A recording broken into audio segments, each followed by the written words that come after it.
L'État du Sénégal, avec le concours de la Banque mondiale, a mis en place la deuxième phase du projet de gestion des eaux pluviales et d'adaptation au changement climatique, le projet 2, dont l'objectif de développement est de réduire les risques d'inondation dans les zones périurbaines de Dakar.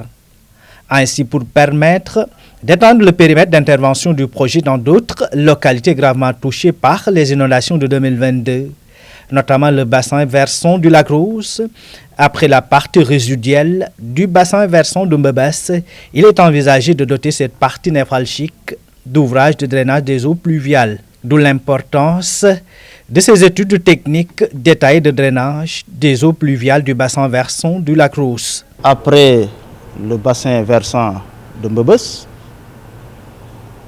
le bassin versant de Mbao, qui ont déjà fait l'objet d'études, aujourd'hui nous nous réunissons pour faire des études sur le bassin versant du lac Rose, qui devra jouer un rôle extrêmement important dans la cartographie globale qui sera mise en place pour lutter efficacement contre les inondations. Le gouvernement du Sénégal a l'accompagnement de la Banque mondiale à hauteur de 155 millions de dollars pour la phase initiale et 135 millions de dollars pour la phase additionnelle.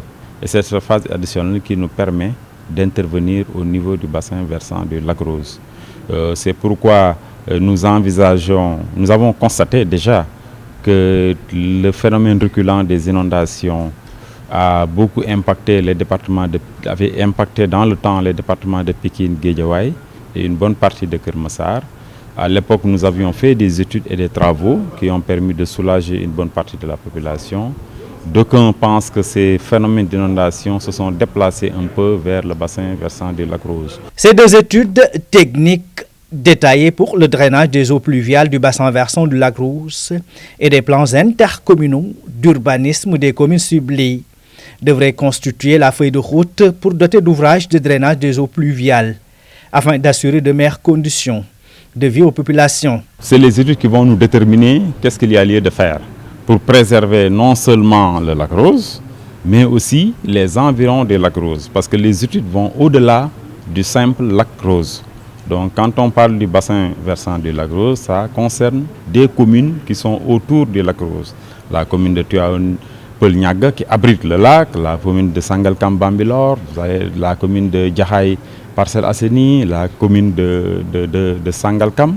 Toutes ces communes-là concernent le bassin versant du lac Rose. Si nous envisageons des études dans ce cadre-là, avant de réaliser les travaux, je crois que c'est déjà une bonne chose pour voir quels sont les types d'ouvrages à réaliser, qu'est-ce qu'il y a à éviter. Cette excellente collaboration qui nous a permis, dans plusieurs localités de la région de Dakar et à l'intérieur du Sénégal, de pouvoir lutter efficacement contre les inondations. Si je prends l'exemple du département de Keur Massar, au niveau de la commune de Keur Massar Nord, grâce aux ouvrages du projet, nous avons pu sortir beaucoup de quartiers des eaux et permettre la reprise d'infrastructures extrêmement importantes comme des écoles. La réalisation de ces importantes études entre dans le cadre de la stratégie de réduction des risques d'inondation. Elles devront aboutir à des propositions d'aménagement cohérentes avec les documents de planification stratégique, notamment le plan directeur d'urbanisme de Dakar et ses environs, à l'horizon 2035.